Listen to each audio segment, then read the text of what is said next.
Hey, this is Evan Marquette, dating coach for smart, strong, successful women and your personal trainer for love. Welcome back to the Love You podcast, where you're going to learn everything you need to know about dating, relationships, sex, and men from a man's point of view. Today, we're exploring an important question, sort of philosophically. Are men and women the same? It's funny, I don't even think it's really a philosophical question. I think it's more of a biological one. So let's start off with a basic assertion so as not to offend anyone. Men and women should have 100% equal rights and equal opportunity. There should never be any discrimination. There should not be a wage gap. There should not be double standards. I believe that men and women are, capital E, equal. I do not, however, believe that men and women are the same, which is the topic of today's conversation. So before you go all patriarchy on my ass, I want to cite a study from 2013 that was written up in both Slate and Jezebel, which are women feminist leading sites. And again, I cite myself as a feminist who believes in equality. And a study was shared on their sites to illustrate that, in fact, men and women are the same. There's a link to this that should be in the blog post or the YouTube video that comes with this. And the title of it is from 2013, 4 years ago. Men and women are basically the same, a new study says. So if you click through and you read that, I'm not going to make you do it right now. The study reveals that for height and strength, it was clear that men and women are not the same. And again, all you need is a set of eyes to know that men and women are not necessarily the same. Men on the whole, there are women who are taller than individual men, but men on the whole, if you move the bell curve, men are generally taller and stronger than women in general. But what they were focusing on, which I thought was interesting, are what is commonly termed in the relationship industry, masculine and feminine energy, right? Masculine energy, assertiveness, desire to have sex with multiple partners, feminine energy, empathy for others, caring about close relationships, closeness with a best friend. So what the study reported was that, again, try to keep this all in your head at the same time since you're not looking at a chart necessarily. What the study reported was that being extremely assertive wasn't exclusively male, the same way being extremely tall or extremely strong was.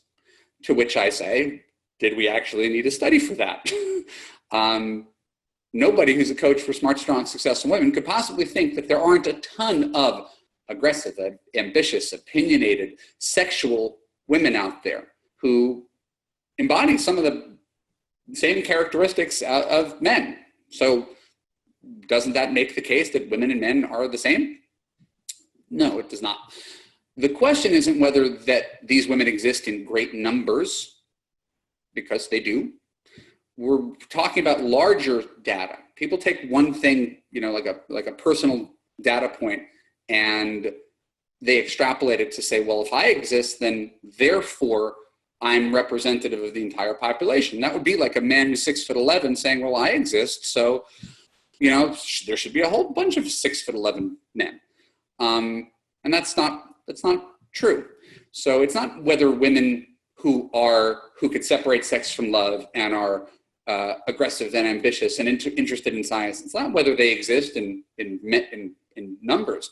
It's whether they exist in equal numbers.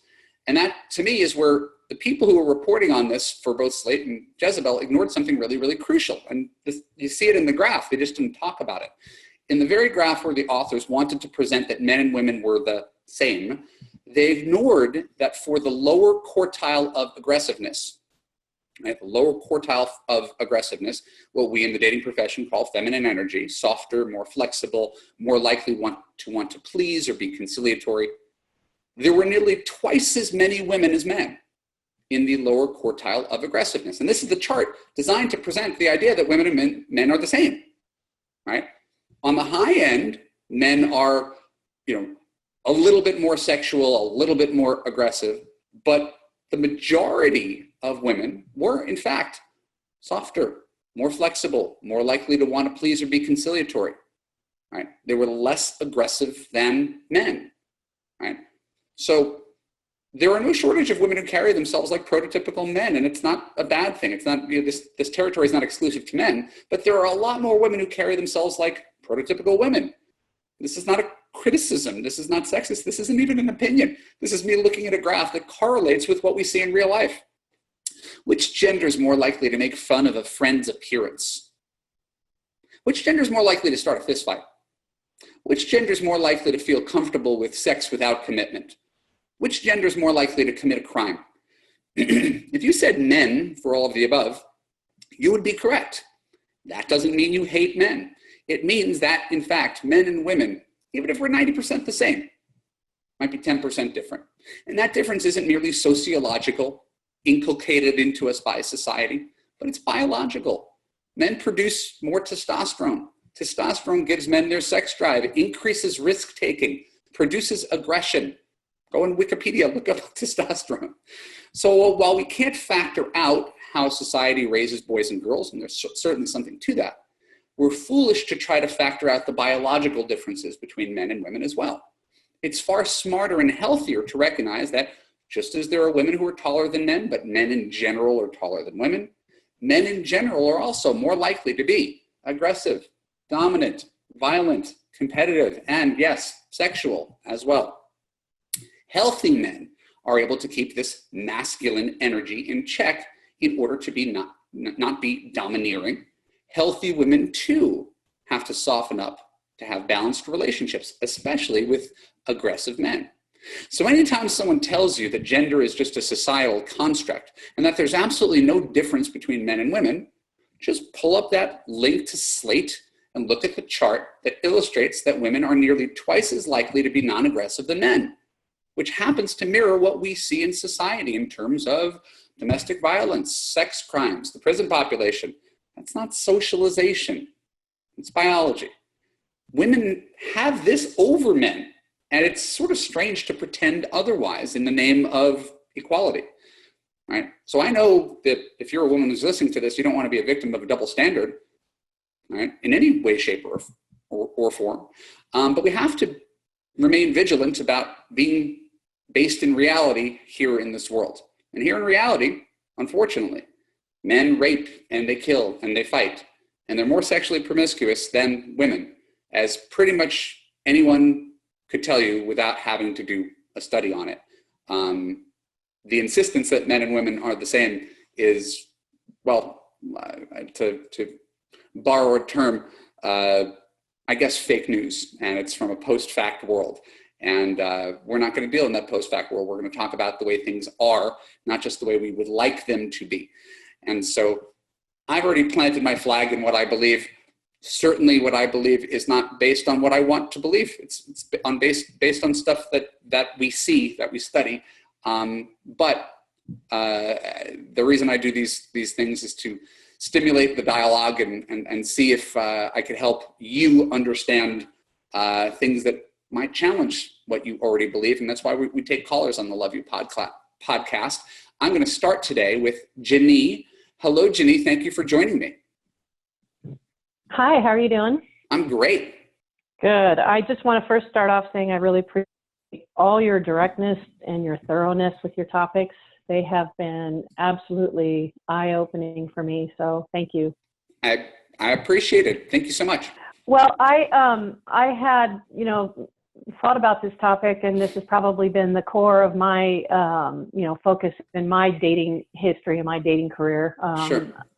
Is the differences between men and women. It seems like our women's patterns, if you will, of the things that we tend to do in relationships versus what men tend to do don't seem to me to be as healthy. And so that difference of how do men come to the point where they handle the whole dating process the way they do, where they don't get so hung up so early on like a lot of women have a tendency to do. We tend to get over-invested too quickly. We tend to, as you've so many times said, look at a first date as, hey, is this guy going to be my husband, instead of, hey, do I like you? We race so far forward in the process because we want to see how it's going to end. You know, and I've done that. I've been guilty of that myself through most of my life until I really started coming across material like what you cover, and even more so since I started listening to you and reading your stuff. I have really backed way off from doing that, and it feels a lot healthier. I'm just wondering, you know, I almost think the stuff that you teach should be required, mandatory stuff in high school. It would save a lot of young girls a lot of pain. If you can make that happen, well, we'll continue this conversation. I guess the question, because you've given me lots to chew on, is there something that you want me to specifically address? Well, how much of this, I know, you know, I'm not looking to change the differences or you know, narrow the gap between men and women. I love the differences between men and women, just like I love differences in cultures. It's what makes life fascinating and exciting and something to look forward to. But you know, is this, I know you just talked about a lot of our differences being hormonal and biological, but is it something that fathers teach their sons to, you know, hey, it's a numbers game, you know, get out there and meet as many women as you can and then pick one, or is it something they just intuitively know, or is it hardwired? Is it something that, you know, that they learn somewhere? These are all great questions, and I'm not going to weigh in heavily on areas where I'm not that well read or genuinely an expert. So let's sort of just establish that. I'm going to give you my opinion, which is different than a fact, about how this works, and we're going to sort of take this conversation a little bit deeper. My opinion is that the basis of this is biological. In fact, I remember reading something that really stunned me. It was when Andrew Sullivan used to blog. He posted something from a woman who had a sex change and went from being a woman to a man. So I guess she's a man who had a sex change. She turned into a man and was taking testosterone. And this woman who became a man with testosterone described the sensation of being a man with testosterone. And again, I remember reading it and laughing. He was saying, they were saying that it was almost like the world was hazy. Everything was sexualized, right? Like literally couldn't walk anywhere without turning their head and lusting for something, right? This was a woman who was taking testosterone who said, oh my God, if this is what it's like to be a man, I completely didn't understand that before. So I think that's sort of the normal, it's an anecdote, but it's sort of the normal fallacy of we human beings, is that we think and expect that everybody is going to think like us. And see this certainly in the realm of politics, but gender can get political too, right? And so the idea that everybody who is not us should think like us is false. And it creates a tremendous amount of unnecessary friction. Instead of attempting to understand where someone else is coming from, we attempt to demonize and make where someone else is coming from wrong. If you've ever read the comments in my blogs, it becomes like a gender war thing where women yell at men and men yell at women. And I'm like just the moderate who's like, you're both right and you're both wrong. So when we bring it back to your question, you know, is this biological, sociological? It would be almost impossible to isolate that and tease out what percentage is X, the same way that for years they've been talking about nature versus nurture for parents raising their kids, right? Right? If you're a parent, right. I'm a parent, your kids come with their own personality, and all you can do is kind of guide them, right? It's a lot of nature. Yeah. You're kind of making the best of what you've been given here. So I think women and men are born with a personality. That personality may be prototypically masculine energy, right? Doing, achieving, fighting, dominating, right? Or feminine energy, being more agreeable, trying to get along with everybody, right?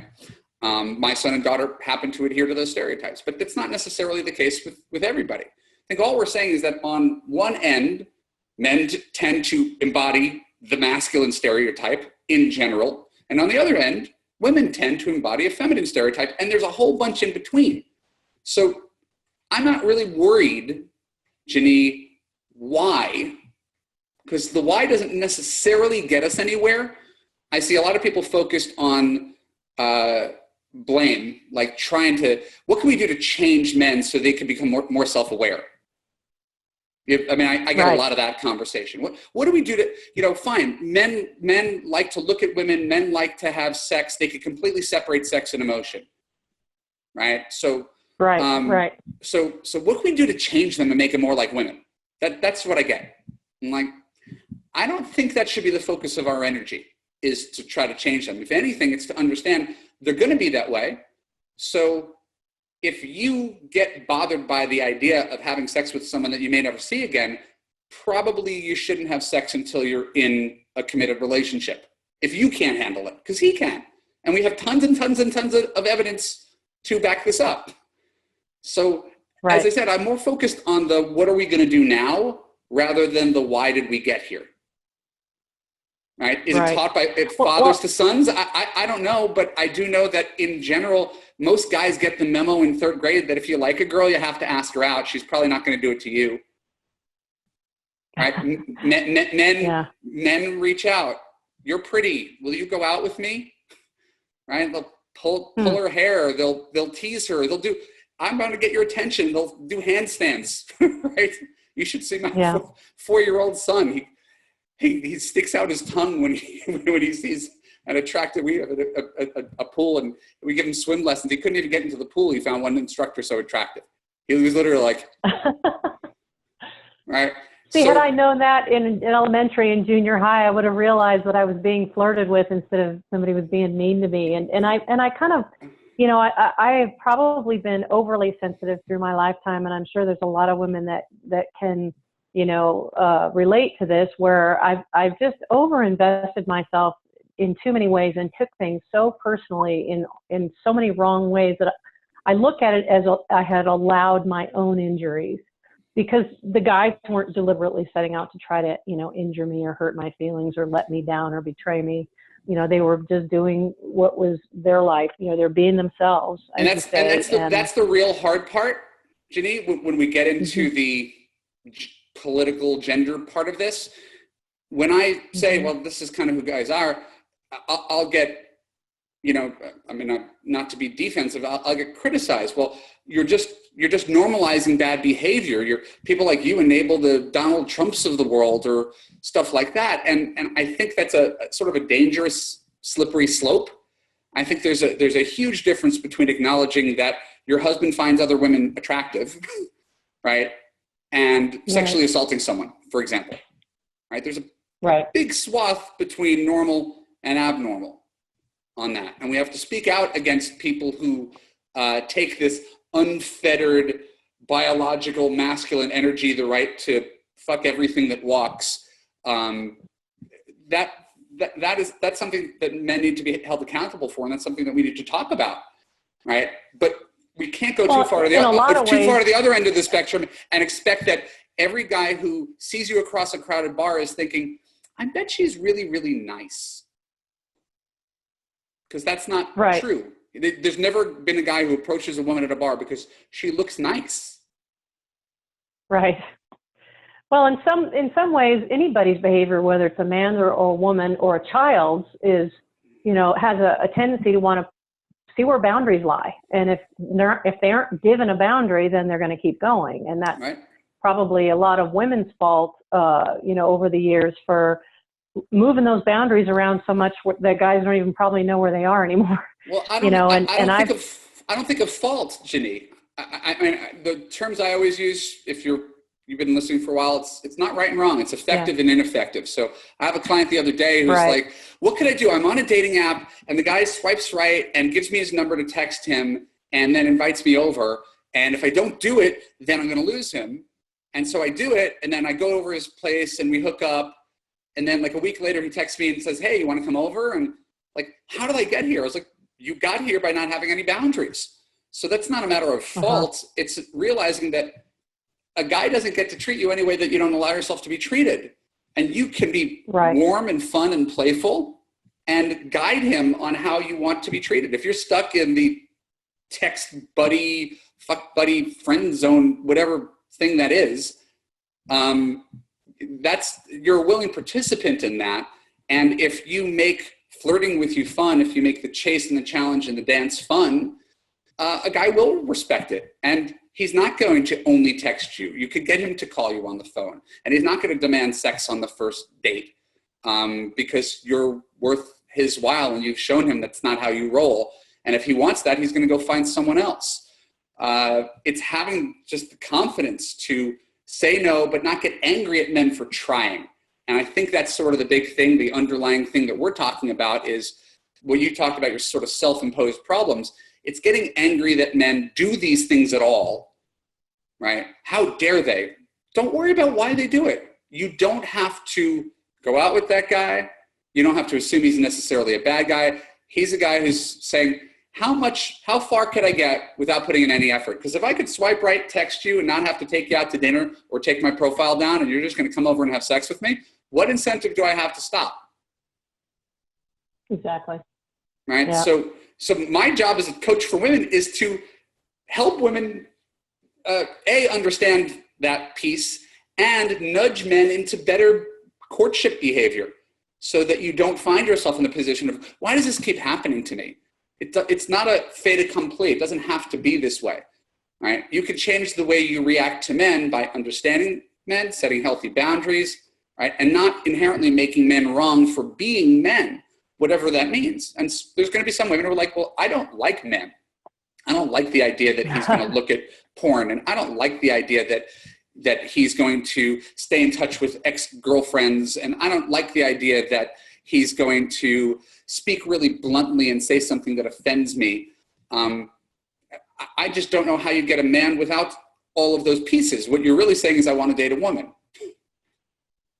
Right. Yeah. Yeah. Right. So it's taking anything they do personally is counterproductive, or it's just not going to get you anywhere. We're all allowed to decide on our boundaries, Janine. Right? There's not one answer. Just the more walls you have, the more rules you have about how men are supposed to act, the fewer men are able to jump that. And some women say, well, fine, I'd rather be alone than be with a man who does X, Y, and Z. And that's a perfectly viable life choice. What I try to illustrate through my work is, and again, I'm a sensitive, over-communicative. I'm going to go to my daughter's PTA meeting later today, and I'll hear glowing things. I'll probably start to cry. I mean, I really have a lot of feminine energy, but I could represent guys, who are sort of across the aisle and say, hey, if I'm a good guy who's successful and opinionated and loyal and ethical, and I do some of these things that you think are the worst things in the world, and my wife is happily married, I got to guess that there's a whole bunch of guys like me out there. I have to guess that I'm not some sort of unicorn. And right. And if a guy like me, I put myself in, when women ask me questions, I put myself in the shoes of the boyfriend. I understand where she's coming from. She makes it very clear. And I say, would I ever do that as a boyfriend? And if so, what's the justification or rationalization? So I could at least understand where he's coming from. Because she's starting from the place of he's wrong.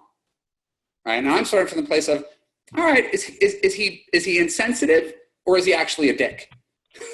And I don't always know. Like, I don't always know the answer. But I try to come up with a plausible explanation as to why he's innocent before assuming he's guilty of the worst crimes a boyfriend could commit, which is usually not understanding women well enough. Right? And that's where this thing comes full circle. Right? So all this work is how do you understand men, and in the process of understanding men, enjoy dating more, make healthier decisions, have healthier boundaries, and find lasting love. Choose a guy who's a compatible partner. I only do this because women ask. Men are not asking for this kind of coaching that much, and so I don't offer it. But imagine a world in which there was an Evan analog, and I talked to men who really wanted to understand women. Evan, why do women get so upset when I, like someone else's hot picture on Instagram? Like, it's innocent. It's a hot picture. I'm not cheating. I'm not doing anything. I'm just acknowledging this, right? Why does she feel so threatened by that, right? Wouldn't it be great if a guy actually asked that question? but he's not. That's part of the problem, is the lack of inquisitiveness on the part of men to truly understand women. Women are married and they will reach out. I want to understand my husband better. I can't even fathom the idea of a man saying, I really want to understand my wife better.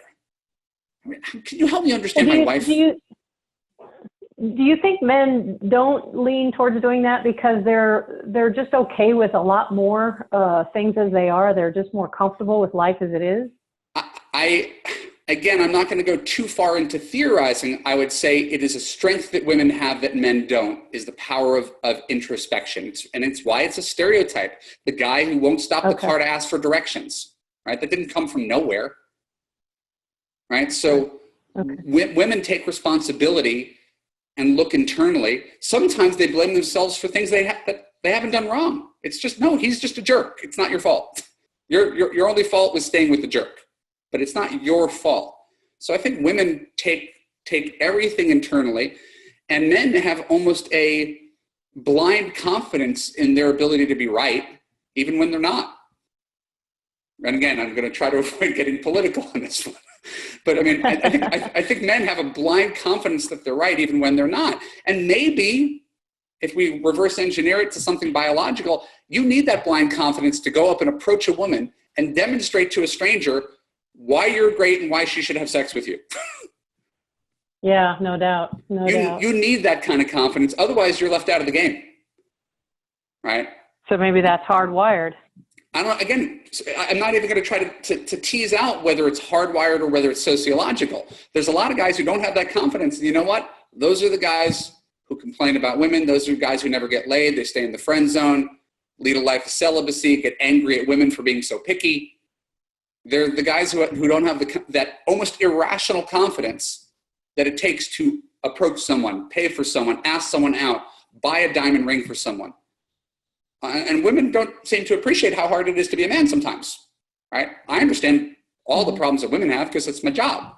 Most men don't think about what it's like to be a woman, and most women don't think about what it's like to be a man. And they both have their strengths and their weaknesses. Right. What do you think? I mean, I'm all over the place here, but.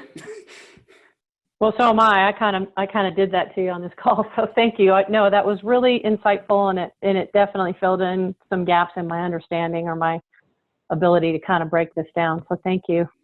Well, I think it's just important to do what you said. Ask the question, not take biology personally, reality personally, not spend too much time trying to change either an entire gender or even one individual, right? If you don't like what a man's delivering, then get out.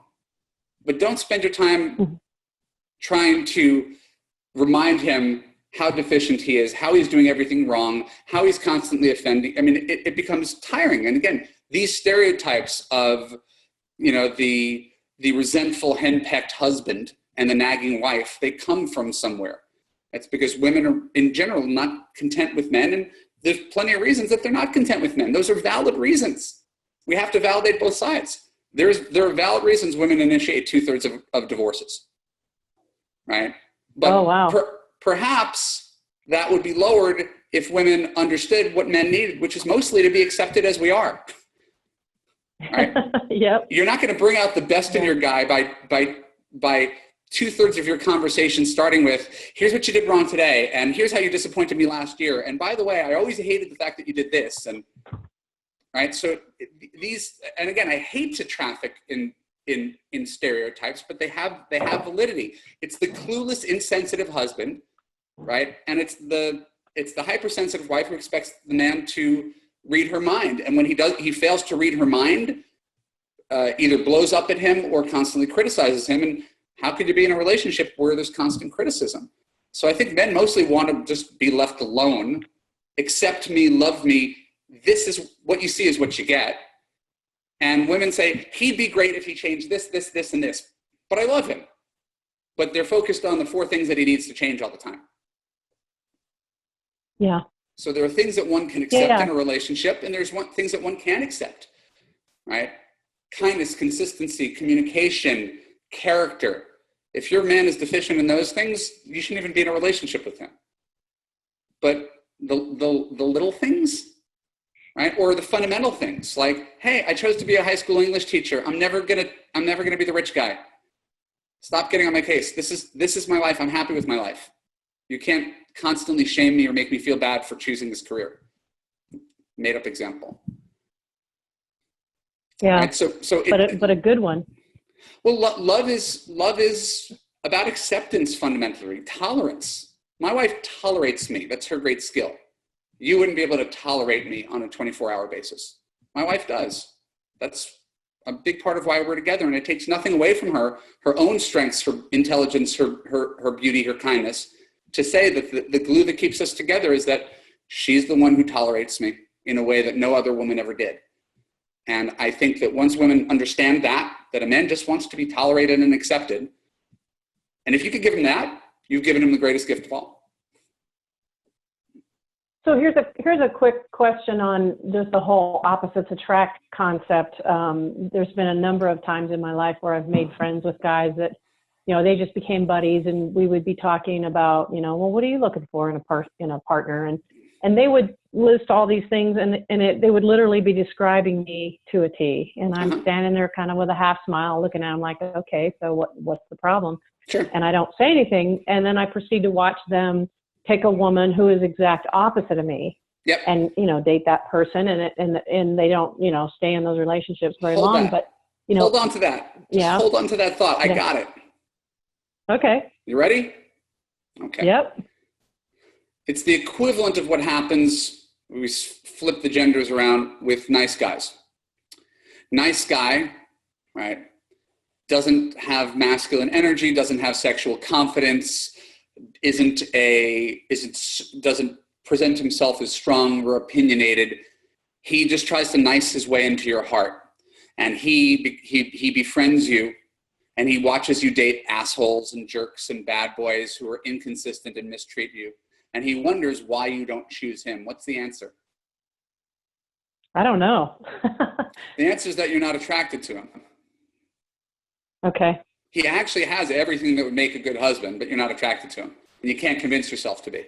Does that make sense? Yep.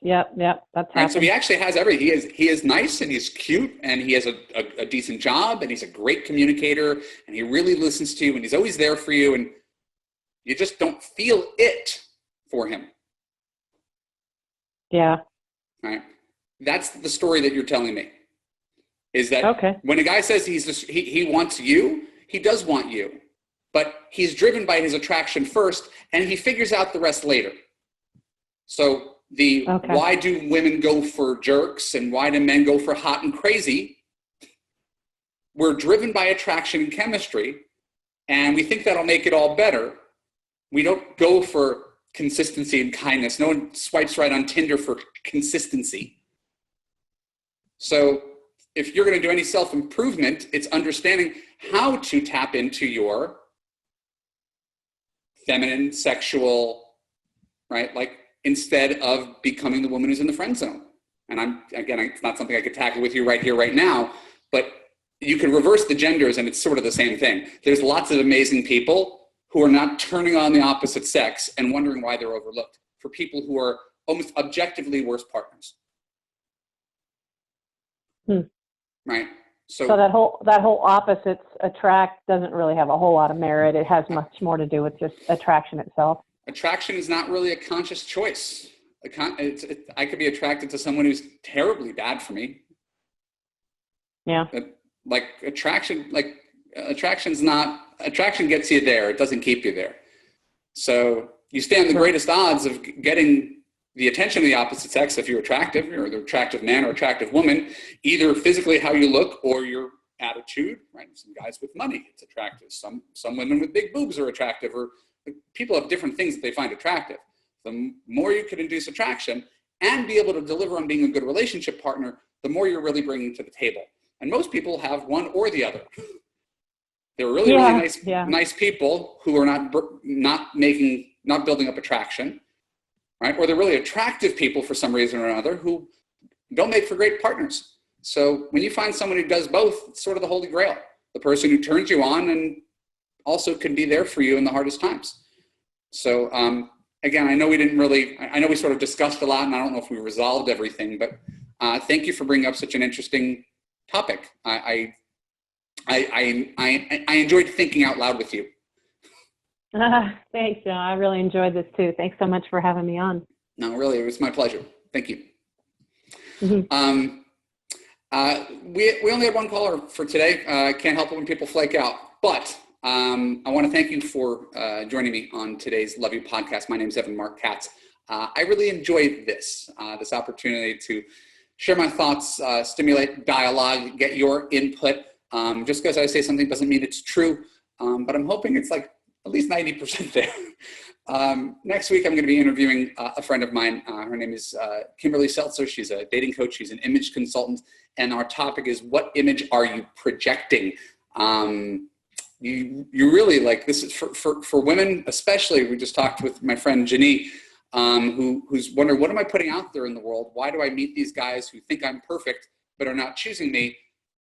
If you find that you're missing the attraction piece to attract the guys that you want, pay attention to next week's interview with Kimberly Seltzer. If you enjoyed today's podcast, you like this coaching and you like this interaction, and you want to be a guest to get free coaching on the Love You podcast, go to www.evanmarkkatz.com/podcast guest to see upcoming topics and ask your questions on those topics. Don't forget to subscribe on iTunes, YouTube, follow me on Facebook and Twitter. And best of all, I give away the most free dating and relationship advice on www.evanmarkkatz.com. Give me your name and email address, and I will teach you everything you need to know about dating, relationships, sex, and men. I will see you again next week on the Love You podcast.